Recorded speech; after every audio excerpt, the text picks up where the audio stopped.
কেউ কালো জাদুগ্রস্ত হয়েছে এমন যদি জানতে পারে তাহলে তার করণীয় কি? এ বিষয়ে আমরা বিভিন্ন জায়গায় প্রশ্ন পাই। ভালো করে শুনে রাখেন, বিশেষ করে আপনারা পুরান ঢাকার কাছাকাছি এলাকার মানুষ। পুরান ঢাকায় সবচেয়ে বেশি, চট্টগ্রামে প্রচুর পরিমাণে আছে। আমাদের দেশে এখন ব্ল্যাক ম্যাজিক, কালো জাদু যেটাকে আমরা বলি, এই কালো জাদু টোনা এগুলো এই পরিমাণ বাড়ছে, এই দেশে প্রতিটা ঘরে ঘরে ব্ল্যাক ম্যাজিকের রুগী আছে। ছোট পোলাপান অস্বাভাবিক চিল্লাচিল্লি, অস্বাভাবিক দুষ্টামি, ওই দুষ্ট জিনের উপদ্রব অথবা ব্ল্যাক ম্যাজিক। অসুস্থ, কোনোভাবে ভালো হচ্ছেন না, বহু ট্রিটমেন্ট করছেন, চেক আপ করেছেন, ডায়াগনোসিস হচ্ছে না।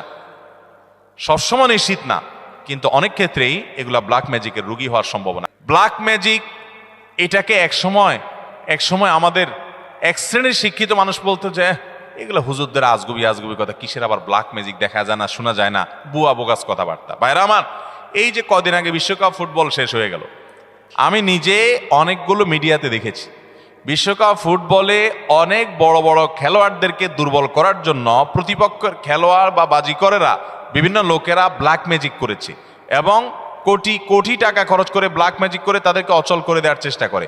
আরে বিশ্বকাপ অনেক দূরে রাখেন, আমার দেশে আসেন। এই যে কুফুরি কালাম পড়ে অনেক অলৌকিক কাজ করা যায়। একটা আস্ত সুস্থ মানুষ অসুস্থ হয়ে একদম কবরপর্যন্ত চলে যাবে, আপনি টেরও পাবেন না, ভয়াবহ রোগ হবে এই ব্ল্যাক ম্যাজিকের কারণে। কালো জাদু, এটা যে বললাম খেলোয়াড়দেরকে পর্যন্ত করা হয়। এটা আমাদের দেশে ঘরে ঘরে।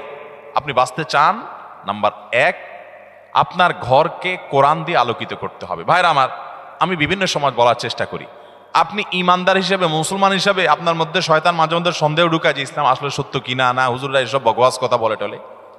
আপনার ইমানের প্রতি যদি কোনো প্রকার সংশয় শয়তান সৃষ্টি করতে চায়, আমি আপনাকে দায়িত্ব নিয়ে আল্লাহর শপথ করে বলতে পারি, এই কোরআন হলো এমন এক জীবন্ত মিরাকল, জীবন্ত মুজিজা।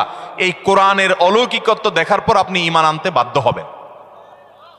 পৃথিবীতে যত বেঈমান মুসলমান হয়, যত কাফেররা ঈমান আনে, তাদের বেশিরভাগ দেখবেন এই কোরআন যখন নির্মোহভাবে আগাগোড়া পড়ে ফেলে, সে এর কাছে মাথা নত করা ছাড়া কোনো উপায় থাকে না।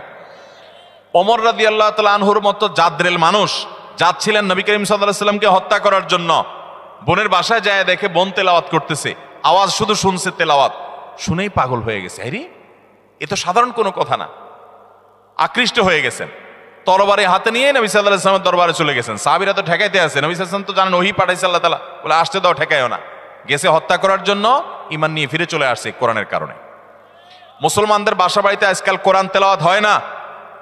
আপনার বাসা বাড়িতে কোরআন তেলাওয়াত চালু করেন, আওয়াজ দিয়ে, উচ্চ স্বরে, মনে মনে না, আওয়াজ দিয়ে কোরআন তেলাওয়াত চালু করেন, কোরআন পড়েন এবং অডিও চালায় রাখেন। ব্ল্যাক ম্যাজিক, দুষ্টজিনের উপদ্রব থেকে বাঁচার জন্য এটা মহৌষধ। বিশেষ করে একটা সূরা, সূরা বাকারা জোরে জোরে নিজেরা তেলাওয়াত করেন। তেলাওয়াত করতে পারেন না তো অডিও চালায় রাখেন। সূরা বাকারার তেলাওয়াত যত বেশি ভাষায় চালু করে রাখবেন, নবী সাল্লাল্লাহু আলাইহি ওয়াসাল্লাম হাদিসে বলা আছে, দুষ্টজিন এবং শয়তান ভাষায় প্রভাব ফেলতে পারবে না। এক।